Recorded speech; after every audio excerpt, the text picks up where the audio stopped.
नमस्कार दर्शकों, मैं हूं अर्जुन मिश्रा। आप देख रहे हैं प्राग न्यूज 24 लाइव चैनल। दर्शकों, आज हम मौजूद हैं और हमारे साथ हैं सर्वेश कुमार मिश्रा जी। और ये वही सर्वेश कुमार मिश्रा जी हैं। दर्शकों, आपने देखा होगा जब यूजीसी का मुद्दा उठा था तो भारतीय जनता पार्टी से आपने इस्तीफा दिया और आपने भारतीय जनता पार्टी पर आरोप लगाया कि भारतीय जनता पार्टी सवर्णों की उपेक्षा करती है।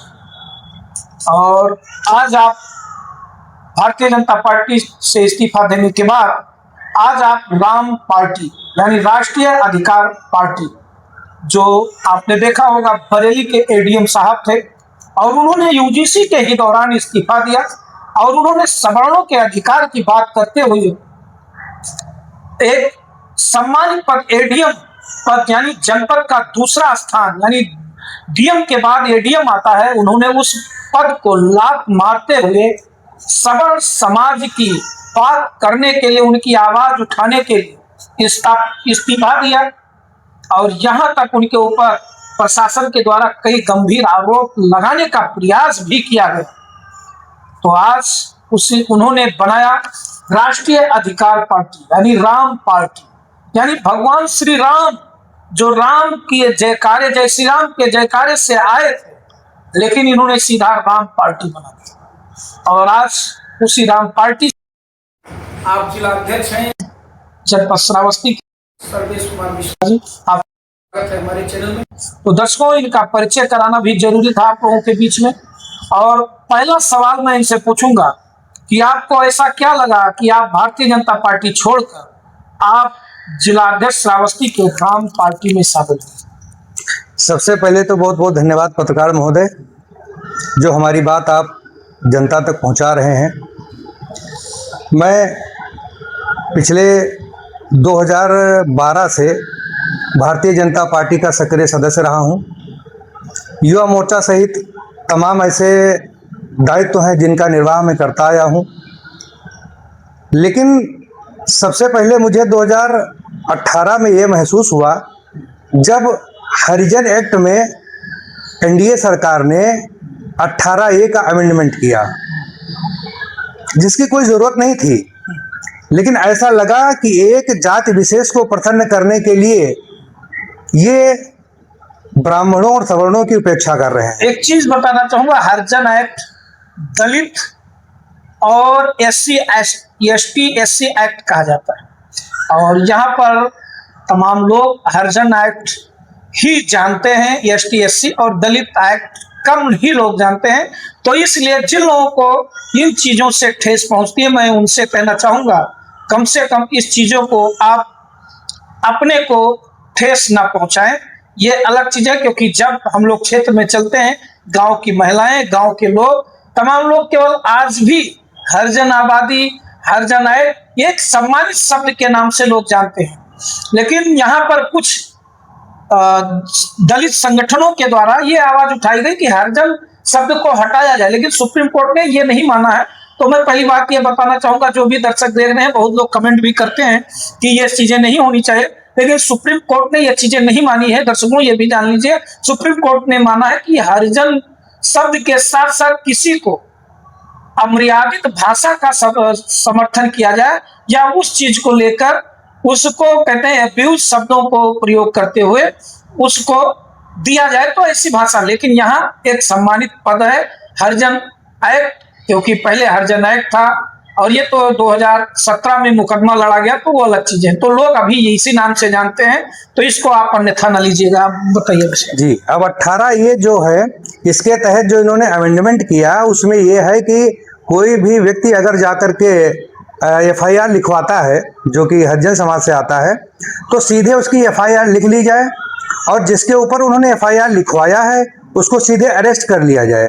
उसको अरेस्ट करने के लिए उन्हें किसी से आदेश लेने की जरूरत नहीं है। अब आप समझिए कि सीधा सीधा अन्याय है। भाई, पहले जांच का विषय है, पहले जांच होना चाहिए। मिश्रा जी, आप अगर मर्डर करते हैं तो उसमें भी जांच होती है, फोरेंसिक टीम आती है, बिल्कुल, तब आपकी गिरफ्तारी बनती है। लेकिन ST SC या दलित एक्ट ऐसा बनाया गया कि आप के ऊपर अगर आरोप लग गए तो सबसे पहले आप जेल जाएंगे, जांच बाद में। जी। अब ये देखिए कि ये तो सीधा सीधा सवर्ण समाज के लिए अन्याय वाली बात है। इसमें सवर्ण ही नहीं है, इसमें ओबीसी भी है, ओबीसी भी है और जी, तमाम लोग हैं, तो सब तमाम लोग हैं। अब ये सबसे पहली बात जो हमें खटकी। इसके बाद हमने देखा कि यूजीसी का एक्ट आया। अब यूजीसी एक्ट के तहत आप बताइए कि हमारे बच्चे यूनिवर्सिटी में पढ़ने जाएंगे, सीधी बात तो यह है कि जो अन्याय करने वाला है, कोई जरूरत नहीं है कि वो सवर्ण समाज का ही हो, वो किसी भी समाज का हो सकता है, लेकिन हम उन पे आरोप नहीं लगा सकते। वो सवर्ण समाज पे आरोप लगा करके हमारे बच्चों को जेल भेज सकते हैं। इससे सीधे सीधे सरकार की मंशा झलकती है कि उधर 18A और इधर यूजीसी एक्ट। अब आज के डेट में देखिए, इनकी सरकार है, प्रश्न पत्रों में पूछा जाता है कि अवसरवादी, निम्न में से अवसरवादी शब्द किस पे लागू होगा, तो विकल्प में एक ब्राह्मण शब्द भी आता है, और इस पर भी सरकार ने कोई सफाई नहीं दी। फंडित हाँ, फंडित टीम बनाई जाती है। अब इससे सीधा सीधा दिख रहा है कि ये केवल सवर्ण समाज की उपेक्षा कर रहे हैं। मैं चूंकि सवर्ण समाज से आता हूं, इसलिए मुझे ये चीज एक्सेप्टेबल नहीं लगी, और मैंने इन्हीं सब मुद्दों को लेकर के भारतीय जनता पार्टी से त्यागपत्र दे दिया। आप देखिए कि इसी सरकार में पूज्य शंकराचार्य जी के ऊपर कितना ज्यादा अन्याय किया गया, और शायद वो ब्राह्मण है इसीलिए और ज्यादा उन पर अन्याय हुआ। इसलिए ये सारे मुद्दे जो मन को झकझोर दे रहे हैं, और इन्हीं मुद्दों को लेकर के हमारे राष्ट्रीय अध्यक्ष श्री अलंकार अग्निहोत्री जी ने अपनी पार्टी राष्ट्रीय अधिकार मोर्चा बनाया, जिसका उद्देश्य ही है सवर्णों के लिए संघर्ष करना। तो उन्होंने हमको जो है अपने पार्टी में जोड़ा, हमको श्रावस्ती का जिलाध्यक्ष बनाया, और मैं उनको आश्वस्त करना चाहता हूं कि सवर्णों की लड़ाई पूरे जोश से, पूरे तन मन धन लगा कर लड़ी जाएगी। तो जैसा कि मिश्रा जी आप जिलाध्यक्ष बनाए गए, आपका स्वागत है, और आपको एक बहुत बड़ी जिम्मेदारी जनपद श्रावस्ती में दी गई है। मैंने वो दौर देखा, यूजीसी के समय में इतना विरोध हुआ, पूरे भारत में विरोध किया सवर्णों ने। और जैसा कि लोग ये कह रहे हैं कि पहले गुनाह होने से पहले ही, मतलब गुनाह का पता ही नहीं, उस मतलब जो है कहते हैं वो जो आरोप है उसका पता नहीं, किसने कौन सी चीज को लेकर किसके ऊपर आरोप लगाया उस चीज का भी पता नहीं, पहले ही सवर्णों को आरोपी घोषित कर देना, ये क्या समाज को तोड़ने का, या समाज में सांप्रदायिक दंगा भड़काने का, या समाज को पूरी तरह से अलग थलग करने का ये नियम नहीं बनाया गया। असल में ये जानते हैं कि जो सवर्ण समाज है, इसको भगवान के द्वारा अच्छा ब्रेन मिला हुआ है, और अभी बहुत जल्दी ही आप देखें, मोदी जी ने एक बात कही, अपने एक हमने वीडियो देखा था जिसमें उन्होंने कहा कि अगर किसी के पूर्वजों के साथ अन्याय हुआ है और उनके संतानों को अगर मौका मिले तो क्या वो बदला नहीं लेंगे। अब आप देखिए, सीधे सीधे भड़काने वाली बात हो रही है, सीधे सीधे भड़काया जा रहा है कि सवर्णों के खिलाफ आप लोग आंदोलन छेड़िए, और सीधे सीधे सवर्णों को ही केवल टारगेट किया जा रहा है। अभी कुछ दिन पहले मैंने देखा कि संघ प्रमुख जो इनका थिंक टैंक है, उन्होंने कहा कि अंतरजातीय विवाह मतलब ब्राह्मण और हरिजन और सब एक दूसरे में विवाह करें। आप बताइए, सीधे सीधे जैसा कि विज्ञान सिद्ध करता है कि समान स्पीसीज में तो हो सकता है, लेकिन आप बताइए, क्या शेर का विवाह सुअर से हो सकता है क्या? अब ये तो ऐसा काम करने जा रहे हैं जिससे कि पूरा जेनेटिक व्यवस्था ही ध्वस्त हो जाए, आने वाली नस्लें ही दोगली हो जाएं। तो इनका पूरा प्लान है कि सवर्ण का जीन ही समाप्त कर दिया जाए। सवर्ण समाज रहेगा तो चूंकि उसके अंदर भगवान ने ब्रेन दे रखा है, वो प्रश्न उठाएगा। इसीलिए इनकी ये पूरी साजिश है, भारतीय जनता पार्टी और इनके थिंक टैंक की, इनकी मंशा सवर्ण समाज को समाप्त करने की है। लेकिन ऐसा होगा नहीं मित्रों, हम लोग इसके लिए संघर्ष करेंगे। हमको अपना अस्तित्व दिखाना है, आने वाले चुनाव में हम लोग मिल करके सवर्णों का अस्तित्व दिखाएंगे इनको। तो मिश्रा जी, सवर्णों जैसे यूजीसी का मुद्दा लेकर आपने जो है राष्ट्रीय अध्यक्ष ने पार्टी बनाई, क्या ये मुद्दा 2027 में जिस प्रकार से भाजपा के लोग कह रहे हैं हम पूर्ण बहुमत की सरकार बनाएंगे, क्या 2027 में भारतीय जनता पार्टी के लिए कितना खतरा हो सकता है? अरे पूरी तरह खतरा है। वो केवल एसी कमरे में बैठ करके बोल रहे हैं और हम लोग ग्राउंड पे काम कर रहे हैं। हमें पता है कि यह बात यूजीसी का मुद्दा बच्चे बच्चे तक पहुंचा है, गांव गांव तक पहुंचा है। इस बार आप देखिएगा इनका खाता, मैं अपने जिले का तो जिम्मेदारी लेता हूं कि ना तो 289 ना 290 इनकी सरकार का कोई नुमाइंदा नहीं जीतेगा। इस बार केवल और केवल राम सरकार बनेगी। राम सरकार बनेगी यानी राष्ट्रीय अधिकार पार्टी। राष्ट्रीय अधिकार पार्टी, मैंने वीडियोस देखे आपके राष्ट्रीय अध्यक्ष के। मैं भी चाह रहा था कि हमारे चैनल पे उनकी एक बार बाइट हो, डिबेट हो, लेकिन मैंने उनका सोचा वो समाज को एक करने की बात करते हैं। उन्होंने कहा सभी यहाँ सरकार से पूछा जाए कि महंगाई क्यों है, बेरोजगारी क्यों है, इतने बड़े बड़े भ्रष्टाचार क्यों हो रहे हैं। आप थानों पर जाओ, उनकी बाइट मैंने देखी है, कहने थानों पर जाओ तो वही पंचायत सभा लगा देते हैं। वह आप अगर मारे जा रहे हो, आपको लाठी डंडे से सिर फोड़ दिया गया है, तो आपकी एफआईआर ना लिख के जो अपोजिट है जिसने मारा पीटा है उसका पहले ही एफआईआर ले लिया जाता है, फिर धमकाया जाता है आपके दोनों का क्रॉस केस बनेगा, मुकदमा लड़ोगे। ये सब चीजें आपके ही राष्ट्रीय पार्टी के बयान आए हुए हैं और उनके बयान चलते हैं। तो उन्होंने कहा हम समाज को जोड़ने का काम करेंगे, किसी को हम ऊंचा नीचा दिखाने का काम नहीं करेंगे, हम सबको एक साथ लेकर चलेंगे और हर मुद्दे की बात करेंगे। जी बिल्कुल, हम लोग जो है किसी को ऊंचा नीचा मानते ही नहीं। हम लोग ये मान कर चलते हैं कि एक समाज की संरचना है जिसमें हर व्यक्ति की आवश्यकता है। भाई आप बताइए, जो काम डॉक्टर कर सकता है वो मल्लाह नहीं कर सकता, लेकिन जो काम मल्लाह कर सकता है वो डॉक्टर नहीं कर सकता। इसलिए समाज को चलाने के लिए दोनों की आवश्यकता है और दोनों को बराबर का अधिकार होना चाहिए, दोनों का बराबर सम्मान होना चाहिए। लेकिन एक चीज और साथ ही कहना चाहूंगा कि इस सरकार का नियंत्रण पूरी तरह से खत्म हो चुका है। अभी देखिए जल्दी एक आदेश पारित हुआ है कि ब्यूरोक्रेट्स के सामने जब कोई इनका नेता आए तो वो उनका सम्मान करें और बैठ कर उनको बैठा करके और जो है मामले को निपटाएं। आप बताइए, ब्यूरोक्रेसी अगर नेताओं के दबाव में काम करेगी तो फिर न्याय हो चुका। पूरी तरह से ये ब्यूरोक्रेसी को भी अब अपने चुनाव में इस्तेमाल करने के मूड में है, जो कि बहुत ही गलत है। मैं घोर भर्त्सना करता हूं इस चीज का। यानी लोकतंत्र पूरी तरह से समाप्त होने के कागज पर आ चुके। जी बिल्कुल, लोकतंत्र बिल्कुल पूरी तरह अपने हाथ में ले लिए हैं। वो तो तानाशाही है, लोकतंत्र कहाँ रह गया जब ब्यूरोक्रेसी अब इनके नेताओं के हिसाब से चलेगी। भाई मैं कह रहा हूं कि ब्यूरोक्रेट्स जो हमारे हैं वो सीएम पीएम गृह मंत्रालय इनको विश्वास में लेके काम करें, वो तो बात समझ में आता है।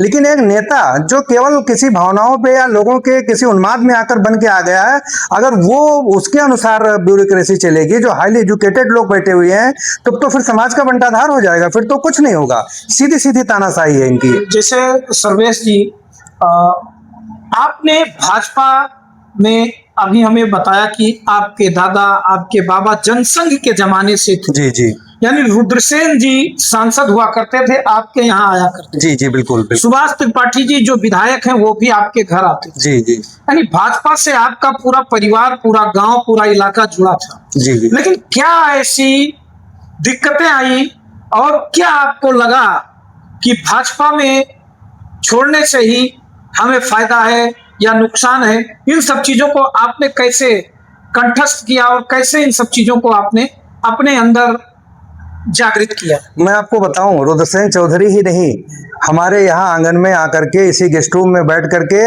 आदरणीय विष्णुकांत शास्त्री जी, पूर्व मुख्यमंत्री राम प्रकाश गुप्ता जी और ऐसे बड़े बड़े लोग, अभी कुछ दिन पहले स्वतंत्र देव सिंह इसी गेस्ट रूम में आकर बैठकर चाय पीकर साथ गए हैं। ऐसा नहीं है, लेकिन अब मुझे लगने लगा कि जो सिद्धांत थे, भाजपा और संघ दोनों कहीं न कहीं अपने सिद्धांतों से भटक रही है।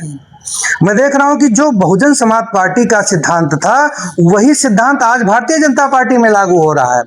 तो अब सिद्धांत से जब ये हट गए तो फिर भाई मामला तो केवल सिद्धांतों का विचार करने का है। कह रहे थे मायावती भी पार्टी है बीजेपी की, तो वही भी पार्टी इसमें सब। हाँ, आप तो बिल्कुल एक ही हो गए। जो मायावती करती थी वही भाजपा में हो रहा है, जो समाजवादी पार्टी की सोच थी वही भाजपा में हो रहा है। तो अब ये सब एक ही तरीके के चट्टे बट्टे हैं, सिद्धांत का कोई मतलब नहीं रह गया। अखिलेश यादव जी समाजवादी पार्टी के, राजकुमार भाटी जी का बयान आपने देखिए, उस बयान को आपने कैसे देखा, क्या कहा आपने? देखिए, आपके राष्ट्रीय अध्यक्ष धरना प्रदर्शन भी दिए थे समाजवादी पार्टी। जी। देखिए, हमारे राष्ट्रीय अध्यक्ष तुरंत गए और वहाँ पे उन्होंने सपा कार्यालय के सामने बैठ करके धरना दिया। लेकिन अब आप बताइए, एक गांव में कहावत है कि बछड़ा उतना ही नाचेगा जैसे जितना खूंटा होगा। ये मैं सीधे सीधे सरकार को मानता हूं दोषी इसके लिए।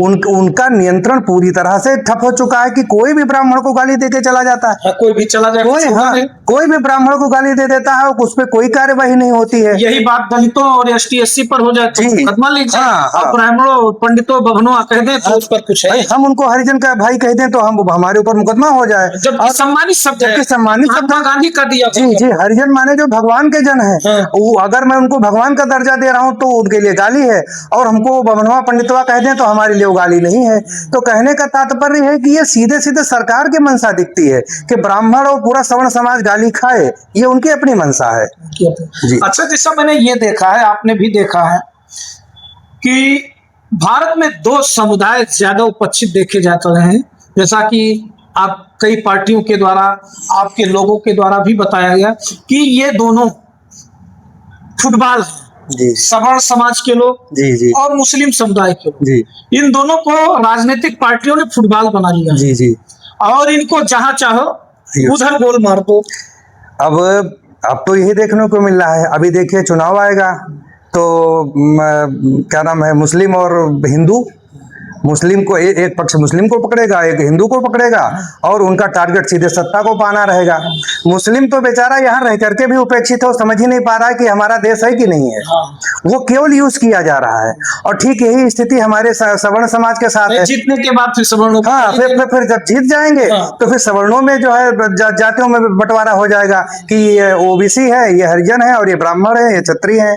तो ये अभी जब चुनाव तक हिंदू मुसलमान, चुनाव के बाद हिंदुओं में सवर्ण और जाते हैं, अलग हो गया। जी, यही दलित हो गया, यही इनकी राजनीति है। दलित OBC को कहेंगे आप ज्यादा हैं, सवर्ण कम है, यानी मुस्लिम को तो चुनाव के दौरान हिंदू मुस्लिम करके निकाल दिया, और चुनाव जीतने के बाद सवर्णों को लात मार दिया। अंग्रेजों को का असली आदर्श तो भाजपा ने माना है। फूट डालो राज करने की जो राजनीति है वो किया या नहीं किया वो तो हम लोग क्यों सुनते हैं। यहाँ इन्होंने उसको इम्प्लीमेंटेशन करके दिखा दिया कि कभी हिंदू मुसलमान को लड़ाओ, वोट डालो, और कभी हिंदू में ही OBC SC ST और इनको जो है आपस में लड़ाओ। भाई कमाल की सोच है इनकी, मतलब लड़ाने की। मिश्रा जी, बात तो करते हैं, यहाँ हम बात करते हैं नीट की। जी, नीट पेपर लीक हुआ। जी, धर्मेंद्र प्रधान जी जो है शिक्षा मंत्री हैं, जी जी, केंद्रीय शिक्षा मंत्री, प्रधानमंत्री नरेंद्र मोदी के काफी करीबी, और अमित शाह के साथ कंधे से कंधा मिलाकर चलते हैं।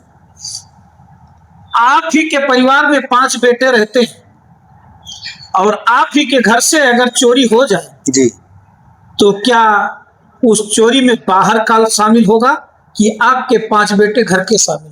मैं मानता हूं मालिक जिम्मेदार है इसके लिए।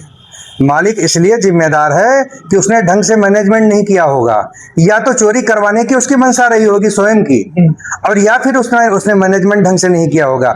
आप बताइए, इतने बच्चों का भविष्य दांव पे लगा होता है और पेपर लीक हो जाता है, और इस पर भी उनका मंत्री अभी उसको पद से हटाया नहीं जाता है।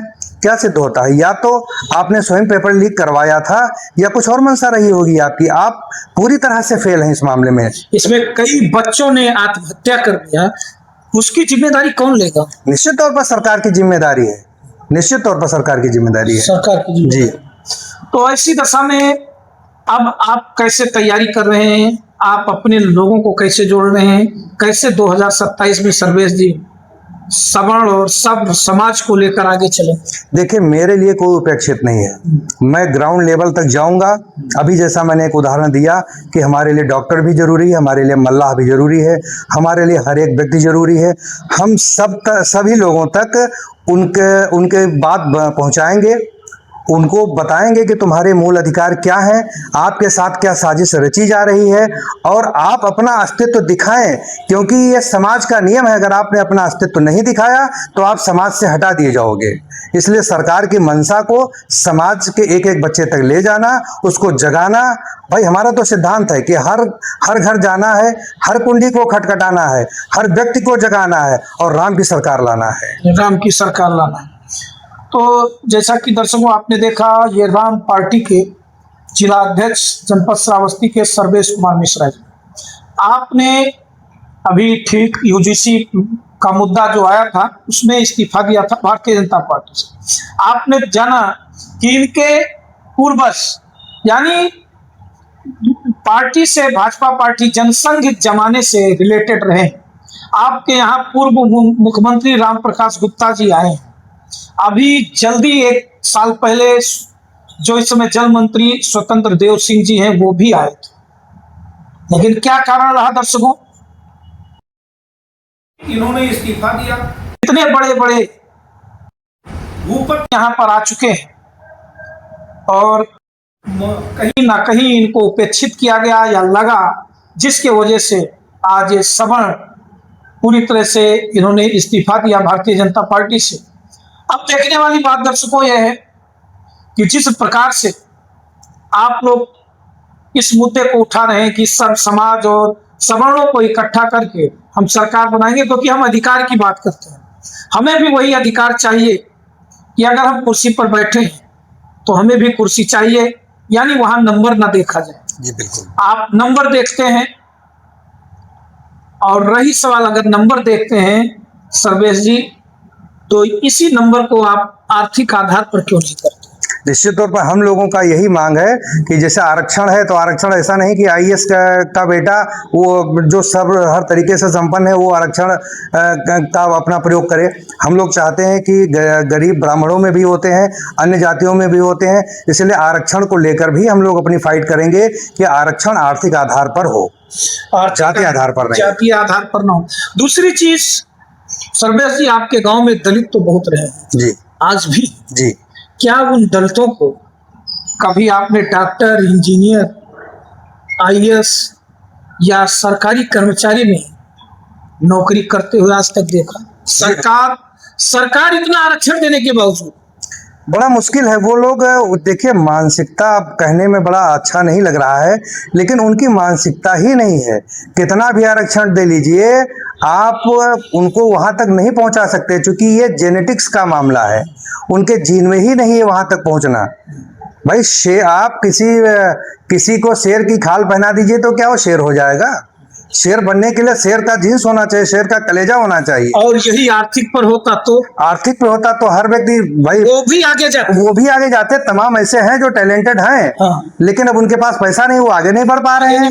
उनके ऊपर जैसे आप ले लीजिए मायावती जी को ले लीजिए, जी। चंद्रशेखर रावण जी को ले लीजिए, जी। ये सब थोड़ा जेनेटिक दिमाग लगा के आगे निकल गए। जी। अब ये अपने लोगों की बात तो वहां से करते हैं, लेकिन ये नहीं देखने आते हैं कि गांव में क्या स्थिति। मजेदार बात तो है कि ये लोग भी केवल अपनी राजनीति चमका रहे हैं। इनको इससे नहीं मतलब है कि वो जो पिछड़ा वंचित दलित समाज है वो आगे बढ़े, हाँ। इससे नहीं लेना देना, उनको केवल अपने राजनीति से मतलब है। मैं इसकी वकालत करना चाहता हूं कि आर्थिक आधार पर ही आरक्षण हो। आर्थिक आधार पर, जैसा कि अभी कल एक जजमेंट सुप्रीम कोर्ट का आया था, शायद आपने देखा हो ना देखा हो तो मैं बता दूं, हमारे दर्शक भी इन चीजों को जाने। जी। सुप्रीम कोर्ट ने यह कहा कि जो आईएएस का बेटा है, आईपीएस का बेटा है, जी। मंत्री का बेटा है, और वो ओबीसी है या दलित है या एनी कास्ट आप ले लीजिए, उसको आरक्षण। बिल्कुल सही बात है भाई। जो आर्थिक रूप से सक्षम है, जो सामाजिक रूप से सक्षम है, उन्हें आरक्षण क्यों? भाई आरक्षण की उन्हें जरूरत कहाँ है? एक जो जिसका पेट भरा हुआ है उसको बार बार खाना देने का मतलब क्या है? जो भूखा है भोजन उसको मिलना चाहिए भाई, जिसको आवश्यकता है उसको आरक्षण मिले। ऐसा थोड़ी है कि बस आप उस कुल में पैदा हो गए तो आपको आरक्षण चाहिए। मैं बार बार इस चीज को कहना चाहता हूं कि आर्थिक आधार पे ही आरक्षण होना चाहिए। आर्थिक आधार जिस प्रकार से प्रधानमंत्री नरेंद्र मोदी जी देते हैं प्रधानमंत्री आवास, जी, जिस प्रकार से मुख्यमंत्री आवास, अगर किसी को आवास मिल गया है तो उसको आवास नहीं दिया जाएगा। जी। तो ऐसी दशा में अगर ये चीजें लागू हो जाएं कि आर्थिक आधार पर कि उसको लाभ दिया जाए, उसको इन चीजों का फायदा दिया जाए, फिर वो आगे बढ़े, तो ना दिया जाए, तो ये अगर लागू होता है तो क्या देश का विकास नहीं होगा? भाई मोदी जी समानता चाहते कहाँ हैं? वो तो बार बार मंच से चिल्लाते हैं मैं तो अति पिछड़ा हूं। मतलब एक विशेष जाति को टारगेट करना, तो वो अगर समानता चाहते तो आर्थिक आधार पे सारी चीजों को देते। जो गरीब है, जिसके पास घर नहीं, उसको घर देना जरूरत है। जिसके पास घर है उसे आप घर क्यों दे रहे हैं? बिल्कुल भाई, जिसके पास नहीं है आप उसको दीजिए ना। लेकिन आपको तो केवल एक जाति विशेष को खुश करना है बस।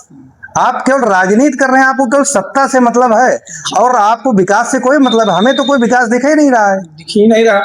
रईस वाला आपने आरक्षण किया संविधान में 10 साल किए, जी लेकिन आज वो बढ़ते बढ़ते 70 साल हो गया। लेकिन मैं भी 45 साल हो गया, आप भी 45 साल लगभग होंगे, बराबर का उम्र जी, हम जी, उम्र होंगे। मैं यही सवाल भी पूछ रहा हूं, हमारे दर्शक भी सुन रहे हैं। दर्शक हमारे जो भी जहां से हैं वो अपने गांव की तुलना करें, क्या उस आरक्षण का लाभ उन लोगों ने उठाया या मिला? क्योंकि जो नेता बैठे हुए हैं उनको लाभ देने दिया गया या लाभ का उनको उचित मैं फिर आपको बता दूं, जो सक्षम है आरक्षण का लाभ उन्हीं को मिल रहा है, जो सक्षम नहीं है लेकिन पात्र हैं उनको नहीं मिल रहा है, इसका लाभ उनको नहीं मिल रहा है, उनको पढ़ाई नहीं मिल पा रही, बच्चों को पढ़ाई नहीं करा पा अरे रहे। आपको बताएं, अभी देखिए मोदी जी तो लोगों को बर्बाद करने पे लगे हुए हैं भाई। जब ये अभी कोरोना काल आया, ठीक है, उस समय आपने सबको अनाज दिया, ठीक है। आज अनाज देने का क्या मतलब है? आज आप अनाज दे करके और 2000 रुपए सम्मान निधि दे करके उनको हैंडीकैप्ड बना रहे हैं। मैं गांव में देख रहा हूं कि वो बच्चे जो कभी संघर्ष करते थे आगे बढ़ने के लिए, अब उनको जो उनकी बढ़िया जनसंख्या है, 6-7 लोग घर में है, एक बोरा चावल लाते हैं, दाल लाते हैं, घर बैठे खाते हैं और समाज विरोधी काम करते हैं। क्यों? अब काम करने की जरूरत नहीं, पेट भरा हुआ है तो खाली दिमाग शैतान का घर, उल्टा सीधा काम करेंगे, उल्टा सीधा काम। जी। तो जैसा आपने बताया कि मोदी जी पूरी तरह से लोगों को लंगड़ा और बहरा बना रहे हैं, जी बिल्कुल, क्योंकि फ्री का तो सबको अच्छा लगता है, जी जी। लेकिन काफी मूवी भी आई है। अच्छा, एक चीज हम और कहना चाहेंगे, आप बताइए जो कार्ड, ये क्या बोलते हैं जो कार्ड है, आयुष्मान कार्ड। आयुष्मान कार्ड, अब इसमें कह रहे हैं कि 6 लोगों का कम से कम होना चाहिए। आप बताइए कितने सवर्णों के पास 6 की यूनिट है? नहीं है, बिल्कुल है ही नहीं, उनको मिल ही नहीं है, रहा। उनको मिल ही नहीं रहा, जबकि वो गरीब हैं, वो इस लायक हैं, लेकिन उनके पास तो पहले से दिमाग में भरा है कि भाई हमारे पास 2 बच्चे 3 बच्चे या 1 बच्चा रहेगा, हमें उसको ढंग से पढ़ाना लिखाना है, और इसलिए उनको उस आयुष्मान कार्ड का लाभ नहीं मिल रहा है। मिल किसको रहा है? जो केवल जनसंख्या बढ़ाने में लगा हुआ था, वो पढ़ा लिखा नहीं है, वो किसी लायक नहीं, वो केवल जनसंख्या बढ़ा रहा है और वो आयुष्मान कार्ड का वो फायदा पा रहा है। यानी मोदी जी को पता था जी कि सवर्णों की जनसंख्या कम है, हाँ, इसलिए उन्होंने 6 यूनिट लागू किया। हाँ, आज भी सवर्ण पूरी तरह से इससे वंचित हो चुका है। मतलब कुछ ऐसे मरे, कुछ ऐसे मरे, कुछ वैसे मरे, कुछ 18 ये से समाप्त होंगे, कुछ यूजीसी से समाप्त होंगे और कुछ ऐसे भूखे मर जाएंगे। इनका सीधे सीधे सवर्ण टारगेट है बस। सवर्ण टारगेट, जी बिल्कुल। तो दर्शकों देखिए कितना बेहतर इंटरव्यू रहा है, और इन सब मुद्दों को आप समझिए, जो सवर्ण है वो इस चीज को समझेगा। और मैं बात कर रहा हूं उन चीजों को, जब भी आप सवाल मांगेंगे वर्तमान सरकार से कि आपने किया क्या। लाइट की समस्या लीजिए, लाइट गायब रहती है। अभी आपके वर्तमान विधायक श्री रामफेरन पांडे जी ने एक पोस्ट डाला, वो कह रहे हैं हम के शर्मा जी जो बिजली मंत्री हैं उनसे मैंने विभाग के बारे में बिजली परमानेंट हमारे यहाँ हो, लेकिन मुझे लगता है उनकी बातों को भी गौर नहीं किया गया। और आपके श्रावस्ती में अभी रात की घटना है कि आपके गिलोला में ही पूरी तरह से हाहाकार मच गया। मैं आपको बताऊं, पिछले नवरात्र में हमारे यहाँ बिजली की व्यवस्था बहुत खराब थी। हमने इस मामले को लेकर माननीय विधायक जी को भी बताया। एक पोस्ट मैंने लिखा जिसमें लिखा कि आपकी सरकार है, कम से कम ये व्यवस्था कीजिए कि नवरात्र में बिजली तो रहे। जी। इतने आक्रोशित हो गए माननीय विधायक जी कि मेरे लिए अनाप शनाप शब्द भी उन्होंने इधर उधर कहा, और इसके बाद जो है वो पूरे मंडल के और सबको लेकर आए यहाँ पर, बोले पूरा तार बदलवा दिया जाएगा, ये किया जाएगा, वो किया जाए, मतलब केवल शो ऑफ किया।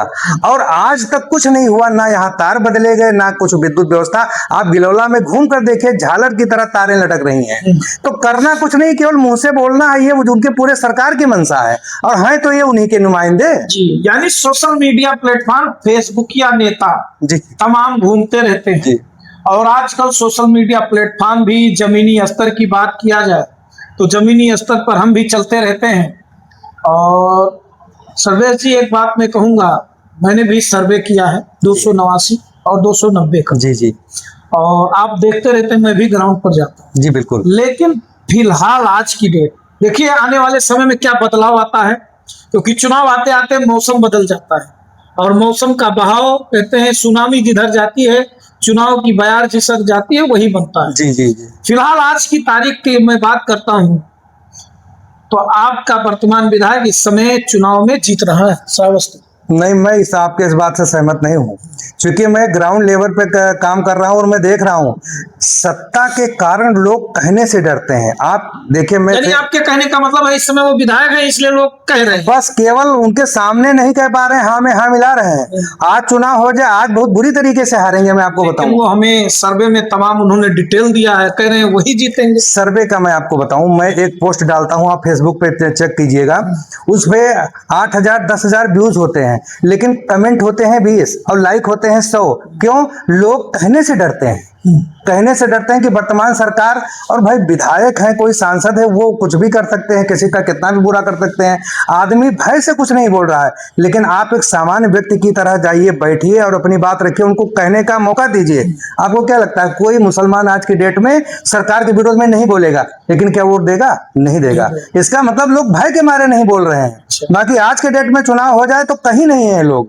लेकिन हम सर्वे करते हैं, माइक में भी बोलते हैं उन्हीं को देंगे, तो क्या वो डर बस बोल रहे हैं? बिल्कुल डर बस बोलते हैं, बिल्कुल डर बस बोलते हैं। ऐसा हो सकता है? जी बिल्कुल यही है, मैं देख रहा हूं, चूंकि तमाम ऐसे लोग हैं जो बेचारे डर रहे हैं और उनके पे कार्रवाई भी हो गई। निवासी में तो वहाँ इंद्राणी वर्मा जी को लोग बना रहे हैं, वहां तो सत्ता पक्ष कोई है। क्या आपको बताएं, इसके लिए ग्राउंड पे जाना जरूरी है। उस पे ग्राउंड ही हम जाते हैं, आप भी देखते हैं, ग्राउंड ही देखकर आपने मुझे बुलाया। नहीं, मैं आप निश्चित तौर पर जाते हैं, मैं आपको नहीं कह रहा हूं, लेकिन मैं ये मान कर चल रहा हूं कि अब हर एक व्यक्ति कहीं न कहीं इस चीज को लेकर डरा हुआ है। क्या यूजीसी का मुद्दा विधायक जी को ले डूबेगा? निश्चित तौर पर यूजीसी का मुद्दा और ये तमाम ऐसे मुद्दे हैं सवर्णों की उपेक्षा की, जो इन्होंने आवाज नहीं उठाई। अब आप वो सोचिए, सवर्ण होते हुए, ब्राह्मण होते हुए, ब्राह्मण गाली खा रहा, इनके मुंह से एक शब्द क्षेत्र में मैं चलता हूँ जी, बोल जो कैमरे पर नहीं आता है वो कैमरे पर बोलता है। जी जी जी, आपके सुविखा में भी मैंने तमाम लोगों से मिला, जी जी जी, और तमाम हमारे व्यवहारी हैं, कुछ लोगों से हमने चर्चा भी किया, तमाम फोन पर चर्चाएं। जी जी जी, उनका भी यही कहना था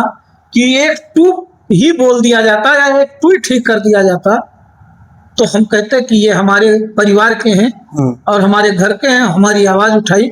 इनसे अच्छे तो कम से कम मायावती हैं, जिन्होंने एक ट्वीट किया था यूजीसी पर कि पहले ही किसी को अपराधी बना देना ठीक नहीं। मैं आपको बताऊं, फिर बार बार मैं यही कहना चाह रहा हूं कि इनके सामने अभी सरकार का इतना भय है कि लोग बोलने से डरते हैं। निश्चित तौर पर जैसे आप पूछते भी हैं, फिर भी वो जानते हैं कि आपकी बात तो उन तक पहुंचेगी ही। बिल्कुल। अरे आपको बताऊं, अगर एक सागवन का पेड़ काटना है तब आदमी जाके पहले वहां दरबार करके आता है कि कटाऊं कि ना कटाऊं, कहीं ऐसा ना हो विधायक जी का दबाव पड़ जाए। अरे तो आदमी इतना डरा हुआ है, क्या करेगा? मैं अपने लिए बताऊं, ये सामने नाली की सफाई होनी है, मैंने डीएम के यहाँ भी 2 बार दिया कि भाई नाली सफाई, अभी बारिश होने वाली है, मच्छर जनित बीमारियां फैलेंगी, लेकिन उसमें कुछ नहीं हुआ। हमने मुख्यमंत्री पोर्टल पर 2 बार किया, उसमें भी कुछ काम नहीं हुआ। अब आप सीधे सीधे देखिए कि केवल एक पूरी तरह से तानाशाही चल रही है, और ये हर आदमी समझ चुका है कि सरकार से इस समय टकराने से कोई मतलब नहीं है। लेकिन आप देखिएगा भाई साहब, चोट किया, हाँ वोट का चोट होगा इस बार, आप इस चीज को देखिएगा, यानी बदलाव होगा। बदलाव निश्चित तौर पर आप लिख के ले लीजिए जी, पक्का बदलाव, बिल्कुल बदलाव होगा, निश्चित तौर पर होगा। अच्छा, बदलाव में क्या त्रिकोणीय जो है मुकाबला, यानी श्रृंखला हम कहते हैं, त्रिकोणीय श्रृंखला बनेगा कि अल्प बहुमत बनेगा, क्या होगा? चलिए मैं अपनी गणित जो बताता हूँ, कहीं न कहीं, हालांकि मैं दूसरी पार्टी से अब हूँ, लेकिन मैं आपको बताता चलूं कि योगी जी के प्रति लोगों की निष्ठा है, लेकिन जो क्षेत्रीय नेता हैं उनसे लोग नाराज हैं। अच्छा। इसलिए ये चीज तो निश्चित है कि सरकार, उनकी सीटें कम होंगी, काफी कम होंगी। हो सकता है किसी तरीके से सरकार बना लें, लेकिन जो सबसे बड़ी बात सामने आएगी, आप लड़ रहे हैं, आप भी जीत जाए तो आप भी तो शामिल नहीं। मैं वही बताने जा रहा हूं, लेकिन जो सबसे बड़ी बात सामने आएगी कि इस बार सवर्णों का अस्तित्व दिख जाएगा, अस्तित्व दिख जाएगा, वो राम पार्टी के द्वारा दिख जाएगा। लोग कह रहे हैं मिश्रा जी कि सवर्णों की एक पार्टी बनी थी मध्य प्रदेश में जी, और वहां कुछ नहीं हो पाया बीजेपी के आगे। जब वो मतलब उस समय भी मुख्यमंत्री हुआ करते थे शिवराज सिंह चौहान साहब जी जी, और वो मुख्यमंत्री हुए, उन्हीं के टाइम में बनाया गया था। जी जी, उसका नाम मैं भूल रहा हूँ, शायद जो सवर्ण पार्टी या जो है सवर्ण, अनिल मिश्रा जी वाली, हाँ बनी थी। ये सारे सीटों पर लड़ाई गई थी, लेकिन वो आज तक सफल नहीं रही। दूसरी बार जो है मोहन यादव जी जब बने तब भी लड़ाई गई, लेकिन कोई सफलता नहीं, इस पर जो है लोग कह रहे हैं। तो क्या वहां सवर्णों में एकजुटता नहीं दिखी, या सवर्णों के लोगों ने कुछ चीजों पर इंटरफेयर नहीं किया, या क्या हुआ? क्या यूपी में वो हो पाएगा या यूपी में बदलाव होगा? मैं आपको एक बहुत बढ़िया बात बताता हूँ। जो सवर्ण समाज है वो कहीं न कहीं अपने धर्म को लेकर बहुत ज्यादा सेंसिटिव है। भारतीय जनता पार्टी जब चुनाव आता है तो सवर्ण समाज और ब्राह्मणों को धर्म के नाम की अफीम खिला देता है। कौन सा धर्म दिखाएंगे? राम मंदिर तो बन गया। हाँ, वही चीज मैं कहना चाह रहा हूँ। धर्म के नाम की अफीम खिला देते हैं, वो बेचारे भूल जाते हैं कि हमें क्या करना है। बहरहाल मैं याद दिला दूं, उस समय राम मंदिर नहीं बना था। जी हाँ, तो अब ऐसा कुछ नहीं होगा, क्योंकि इस बार धर्म की अफीम इनकी नहीं चलेगी।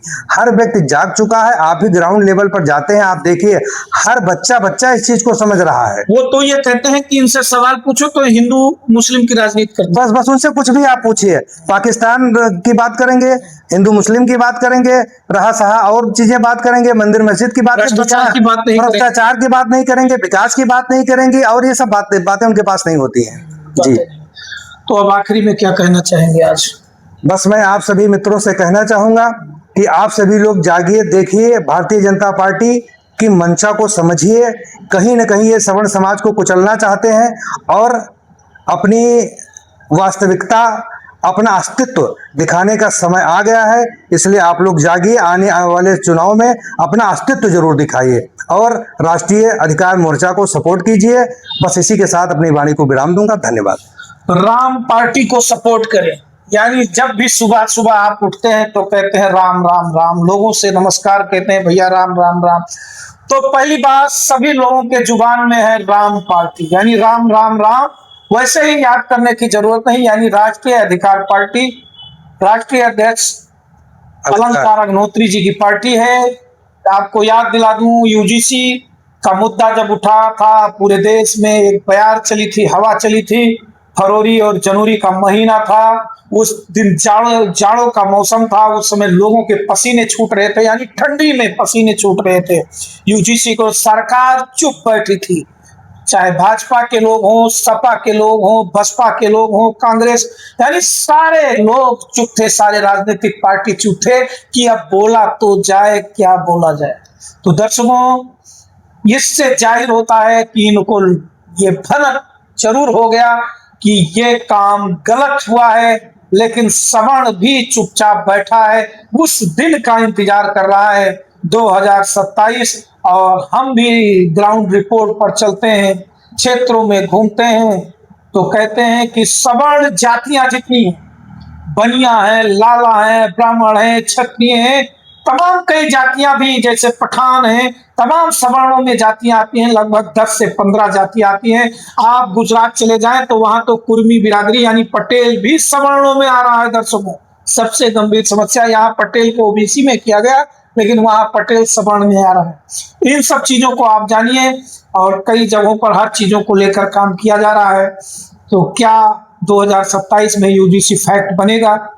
आने वाले समय में देखा जाएगा, इस पर भी चर्चा तो चलता रहेगा बराबर, क्योंकि ग्राउंड रिपोर्ट हम बनाते हैं, आप तक पहुंचाते हैं। और 2027 में यदि यूजीसी मुद्दा फैक्ट हुआ तो भाजपा के लिए जिस प्रकार से लोग कह रहे हैं कि बड़ी मुश्किल होगी, वो आने वाले समय में भी यह तय हो जाएगा। दर्शकों, चैनल को सब्सक्राइब करते रहें, वीडियो को शेयर करें, देखते रहें विराट न्यूज 24 लाइव चैनल। दर्शकों, एक बात आपसे कहना चाहूंगा, मैंने अपने इसी चैनल पर बगल में एक स्क्रीन चल रहा होगा, वो व्हाट्सएप लिंक है, और उस व्हाट्सएप लिंक जो है क्यूआर कोड है, उस क्यूआर पर आप कम से कम हमें स्कैन करें, और स्कैन करने से हमारे व्हाट्सएप लिंक से आप सीधे जुड़ जाएंगे। व्हाट्सएप लिंक से जुड़ने से आपको ये बराबर आपको खबरें मिलती रहेंगी। हम करने से बचेंगे क्योंकि हमारा भी व्हाट्सएप चैनल है, और उससे आप हमसे जुड़ते रहेंगे, और हम आपकी समस्या को उठाते रहेंगे। कहीं भी कोई समस्या हो, बेबाक आप हमें बताइए, हम उठाएंगे। और हमारा मकसद है, हमारा यही प्रक्रिया है कि कहीं ना कहीं अगर 1% आपको हमारे जरिए न्याय मिलता है तो हम अपने आप को बहुत ही सौभाग्यशाली समझेंगे। तो मिश्रा जी, धन्यवाद। देखते रहे विराट न्यूज 24 लाइव चैनल।